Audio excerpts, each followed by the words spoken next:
Para comprender hoy en día muchas enseñanzas bíblicas y aún cómo se desarrolló y creció el cristianismo, debemos conocer el contexto en el cual este mismo se desenvolvió, en el cual este mismo tomó auge. Recordemos muy bien que en el siglo IV antes de Cristo, Alejandro Magno venció a los persas, tomó control absoluto sobre todos los territorios que anteriormente Persia tenía control. Entre ellos estaba incluido Palestina, el lugar de habitación de Jesús. Las conquistas de Alejandro siempre tuvieron como base la ideología griega, la ideología helenística. Nunca tuvo como propósito conquistar el mundo, sino la de unir toda la humanidad bajo una misma tonalidad de estilo griego. El resultado de esto fue el helenismo, que buscaba simplemente combinar cierta ideología griega con otros elementos tomados de las diversas tierras conquistadas. Aunque la cultura helenística varió de región en región, porque obviamente mutó al transformarse con las culturas de las civilizaciones conquistadas, en términos generales sí sembró cierta unidad que ayudó a la expansión del mismo Imperio Romano y posteriormente aún para la predicación del Evangelio.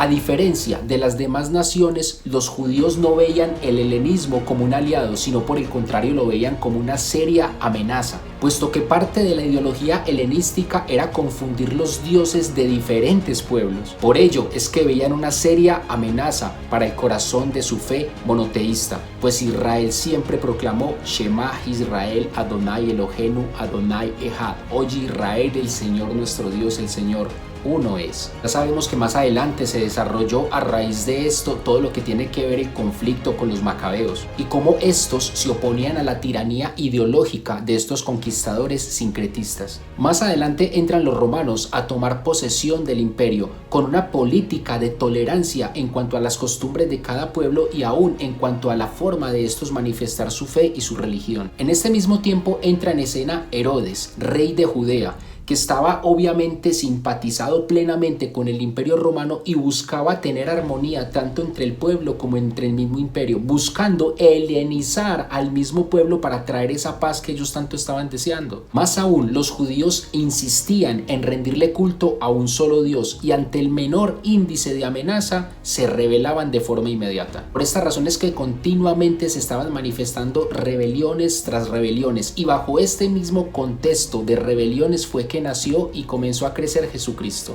Jesús era un niño cuando se rebelaron contra el etnarca Arquelao, el mismo que le tocó acudir a las tropas romanas para poder frenar esta sublevación, aún destruyendo a Séforis, la capital de Galilea. Y hubo en ese momento más de 2000 crucifixiones de rebeldes. Y es aquí donde entra en escena el primer partido, podríamos decir, político revolucionario que se sublevaba en contra del imperio, llamados los celotes, que vemos que continuamente no paraban en sus revoluciones hasta el año 66, en el cual se gestó la revolución más grande de todas, que llevó a cabo posteriormente 4 años después la misma destrucción del templo de Jerusalén. Es en medio de ese contexto que se gestaba con tanta violencia, en el cual habían grupos armados que se oponían al imperio, que también había un grupo representativo, la secta de los fariseos. Los fariseos eran el partido del pueblo, los cuales no gozaban de las ventajas materiales acarreadas por el régimen romano o helenístico.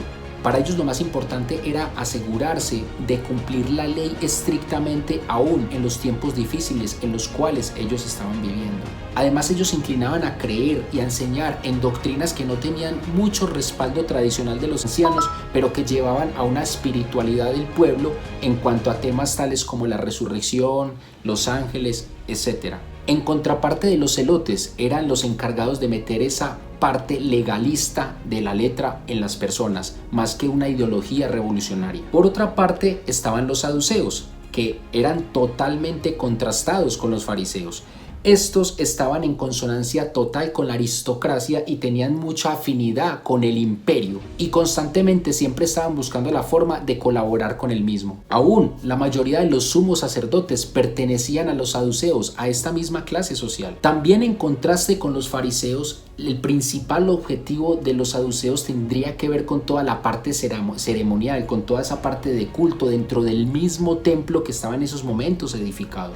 Y es aquí donde tenemos que tener mucho cuidado en saber diferenciar no solamente entre fariseos y saduceos, sino también no caer en el error de pronto de estigmatizar la corriente farisaica y aún no juzgarlos más de lo que el mismo Jesucristo los juzgó, teniendo claro que recuerden muy bien que el fariseísmo era esa parte ceremonial, digámoslo así, más inclinada hacia el pueblo, más inclinada hacia enseñar la misma Torá, la misma ley de Dios, a diferencia del grupo opuesto que era más ceremonial y más aristocrático. Entonces, ¿cuál fue el juicio de Jesús sobre los fariseos? No tanto en que hubiesen sido malas personas, sino en que su afán por cumplir la ley de forma estricta se olvidó de que esta misma ley había sido escrita por Dios para los hombres, para allegarse a ellos, no como ellos lo estaban enseñando, que lo que hacían era alejarlos cada vez más de Dios por las cargas que estaban poniendo. Nos faltaría tiempo aún para seguir hablando aún de sectas como la de los esenios y saber en el fuego religioso y político en el cual creció y se desenvolvió nuestro amado Señor Jesucristo. Pero si hay algo que debemos tener muy claro es que así haya habido celotes revolucionarios, que así se hayan manifestado los mismos fariseos, los saduceos, los esenios, y todos tuvieron unas diferencias muy marcadas los unos con los otros, había un común denominador en estas mismas sectas que solían verse muy contradictorias la una de las otras, y era el monoteísmo ético y la esperanza escatológica. Ellos creían claramente, a pesar de ser muy diferentes, en un solo Dios y aguardaban también todos una esperanza mesiánica. Todos ellos creían en que vendría el día en el cual Dios intervendría en la historia del hombre para restaurar a Israel y cumplir con sus promesas de un reino de paz y justicia. Algunos, como los celotes, creían que debían de acelerar la llegada del Mesías por medio de las armas. Otros, por el contrario, como los fariseos, decían que debían esperar y dejar todo en manos de Dios. Pero todos concordaban y ponían siempre su mirada en las promesas de un solo Dios. Ahora, vemos cómo los celotes fueron abatidos aún en medio de tantas sublevaciones y revoluciones. Vemos cómo los esenios se apartaron y se aislaron y aún fueron extinguidos. Aún vimos cómo los mismos saduceos se perdieron y se evaporaron en el tiempo cuando se cayó el templo, al cual ellos simplemente tenían como núcleo de adoración. Pero vemos que después de eso, los únicos que trascendieron literalmente fueron los fariseos, porque no dependían necesariamente del culto en el templo, sino que tenían como pilar la Torá, la ley de Dios. Cuando se destruye el templo de Jerusalén en el año 70 después de Cristo por manos del general Tito, todo el judaísmo se esparce por el imperio, corren a huir unos a otros y empiezan a implantar sinagogas en diferentes países y en diferentes ciudades de los mismos. A la par de la expansión de ese judaísmo también se expande el cristianismo, y recuerden muy bien que su pilar y su fundamento se basó más en la tradición farisaica, porque fue la única que sobrevivió, porque fue la única que tomó la ley, la Torá, como fundamento.